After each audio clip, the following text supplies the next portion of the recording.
Speaking of the U.S. men's national team, well, Tim Weah was recently asked about the wild FIFA World Cup prices, and he said, look, I think it is disappointing that they are that expensive. Well, his head coach, Mauricio Pochettino, didn't really like him speaking out about it. This is what he had to say. First of all, I think players need to talk on the pitch, playing football, not outside of the pitch. It is not his duty to evaluate the price of the tickets. We are not politicians. We are sport people that only we can talk about our job.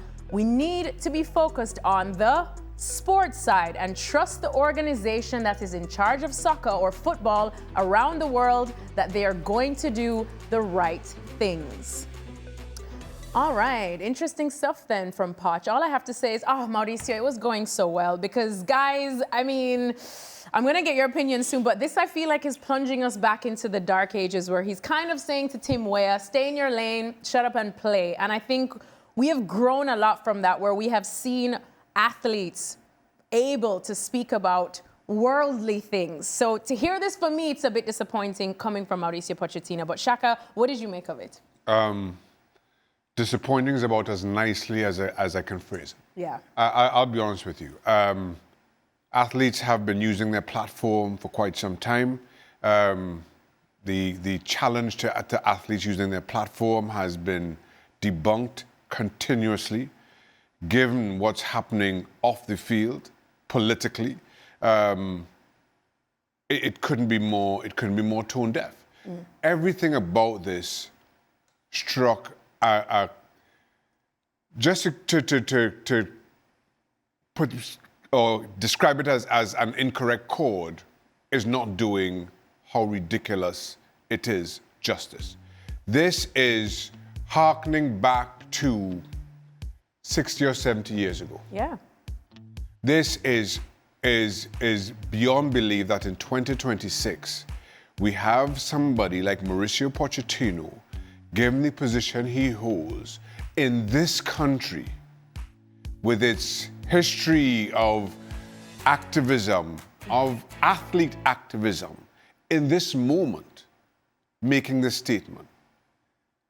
So I'll finish as I started, just to say it's disappointing, is as understated as I possibly can be.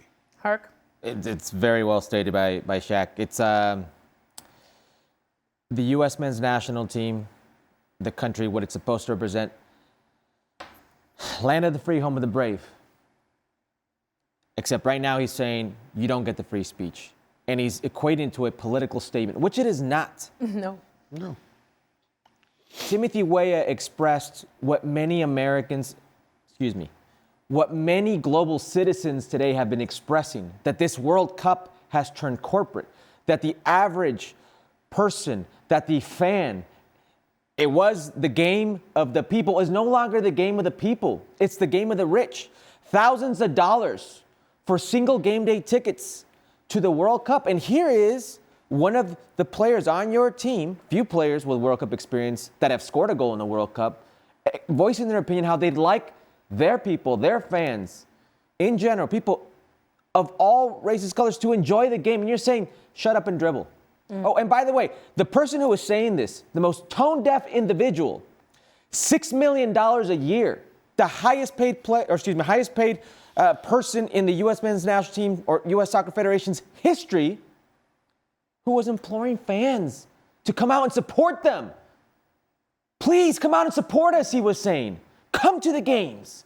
Show how much you mean to us. Show how much you want us to do well. Is now saying, Tim, on the field, do what you're supposed to. We're not politicians.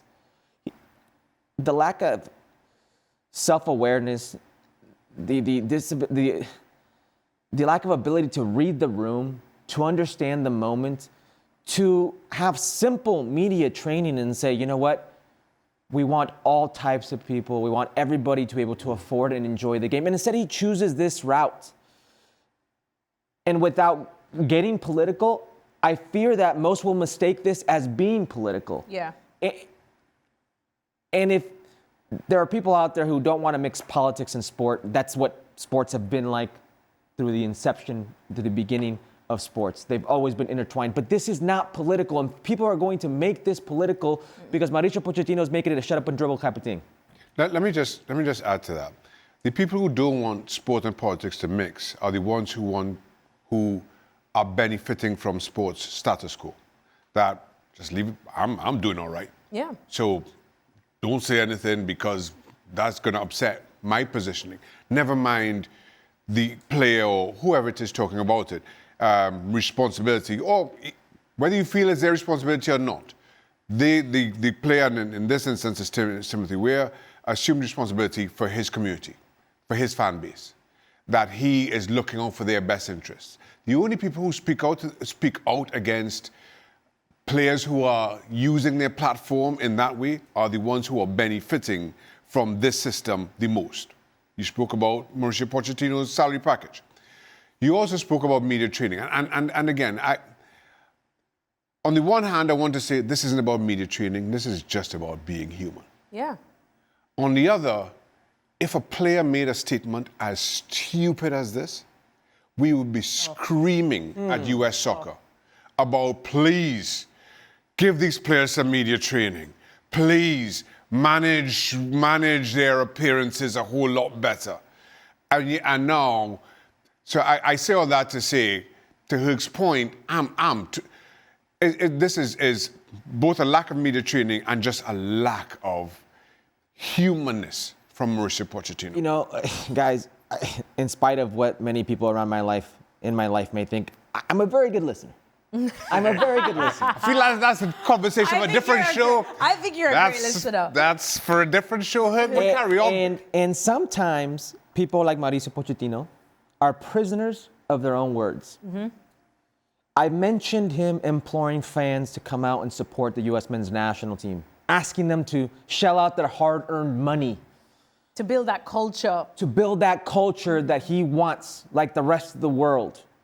And by the way, it's not cheap to go watch the U.S. men's national team, but it's a lot cheaper than going to the World Cup right now. But he wants this to be like Argentina. Mm-hmm. Shaq, could you imagine if he said this in Argentina? Could you? No, that's the thing, Hood. Exactly. He won't. He won't. He won't. That's the thing that drives me mad in all of this. He absolutely will not. So why does he think it's okay to do it here? No, in this moment. He won't do this in Argentina. It is baffling, too, because you do know Mauricio Pochettino. Of course, he's so well known for having managed Spurs in the Premier League as well, and probably one of the number one places where we see fans actively protest and voice about high ticket prices. You hear about Arsenal having the highest season ticket prices, and the coaches say you should always give football back to the fans. And I felt that if you look at what Tim Weah said, he just said it is disappointing to see those prices and to know that your average Joe, who's just trying to come out and support his country in a home World Cup, is going to have to, I don't know, sell their house, sell their dog, sell their horse, just to make it to one game. If you have to sell your horse, if you have a horse to start with, I'm not sure that's the issue. But you two, of course, you have been players, you have been there.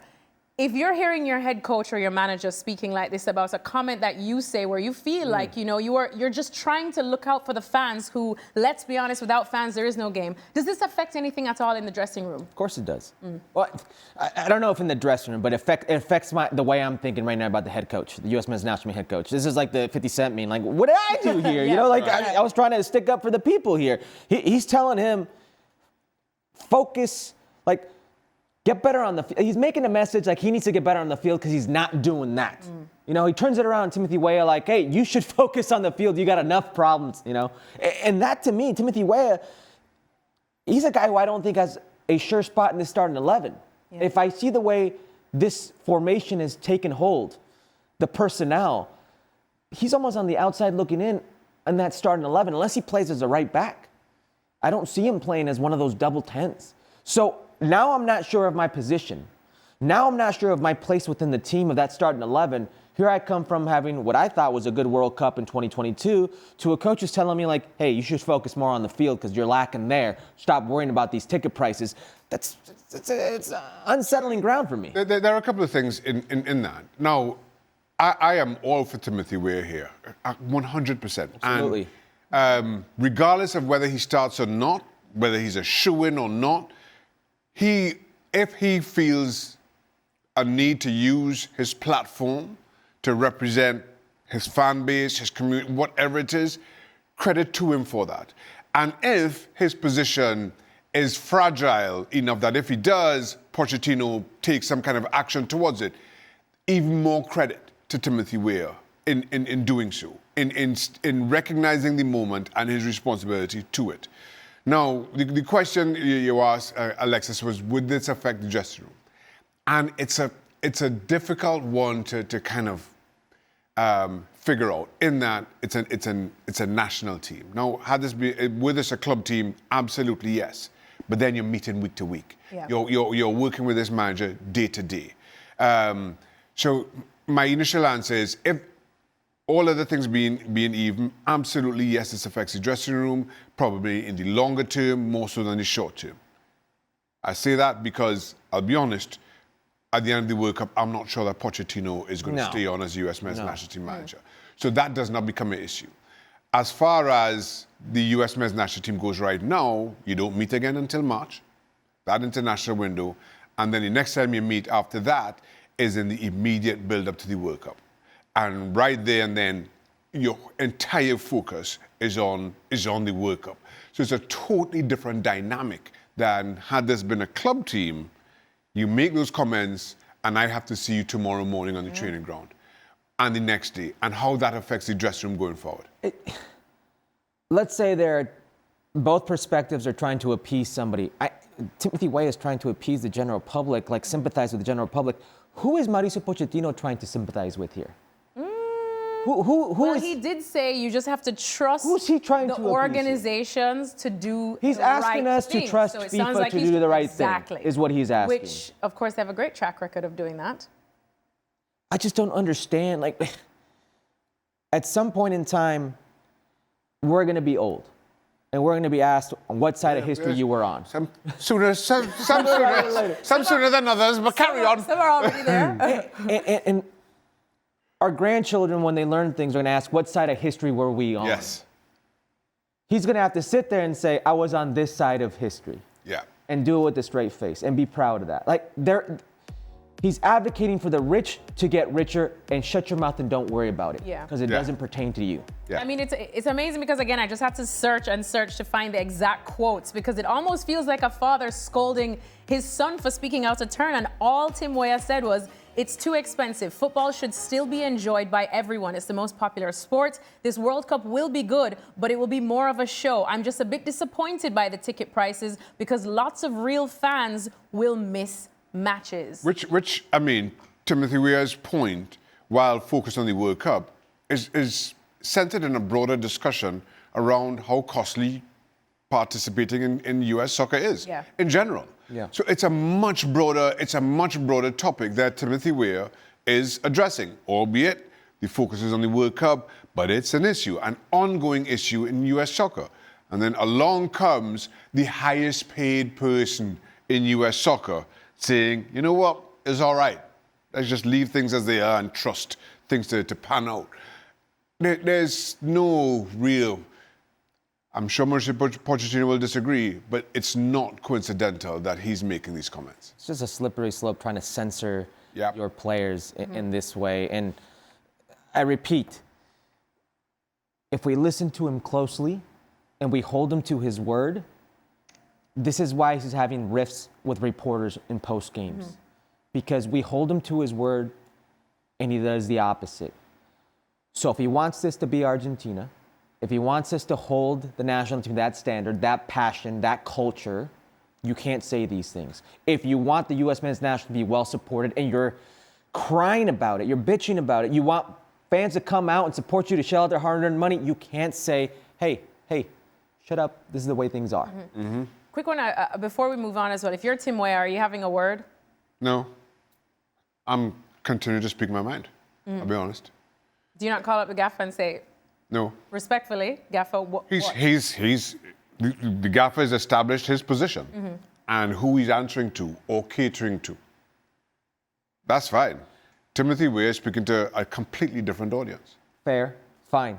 But if I'm if I'm Matt Crocker, if I'm Guchan Weyu, if I'm somebody within U.S. Soccer, Cindy Parlow Cohen, the president, I'm addressing this before it actually gets. Because it's going to make headlines. Won't. Well, Now it's our A segment. It'll make more Before headlines. it gets It's worse. going to make more headlines. Because here we are censoring ticket sales.